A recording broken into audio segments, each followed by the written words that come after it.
কাল যখন 11টা বাজে ব্রাজিল আর জাপানের খেলা শুরু হয়, ঠিক 29 মিনিটের মাথায় যখন জাপান ব্রাজিলকে একটা গোল দিয়ে দেয়, 30 মিনিটের মাথায় আর্জেন্টিনা ছেলেদের টল করা শুরু হয়ে যায় ব্রাজিলকে নিয়ে।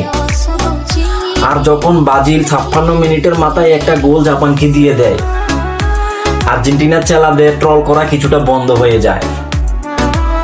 94 মিনিটের মাথায় যখন আরো একটা গোল দিয়ে দেয় ব্রাজিল জাপানকে, আর্জেন্টিনা ছেলেরা গিয়ে ঘর থেকে ঢুকে যায়।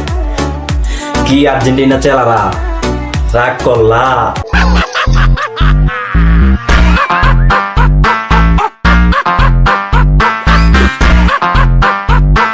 কাল যখন 11টা বাজে ব্রাজিল আর জাপানের খেলা শুরু হয়, ঠিক 29 মিনিটের মাথায় যখন জাপান ব্রাজিলকে একটা গোল দিয়ে দেয়, 30 মিনিটের মাথায় আর্জেন্টিনা ছেলেদের টল করা শুরু হয়ে যায় ব্রাজিলকে নিয়ে।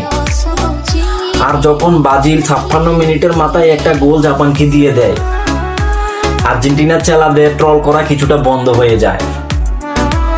94 মিনিটের মাথায় যখন আরো একটা গোল দিয়ে দেয় ব্রাজিল জাপানকে, আর্জেন্টিনা ছেলেরা গিয়ে ঘর থেকে ঢুকে যায়।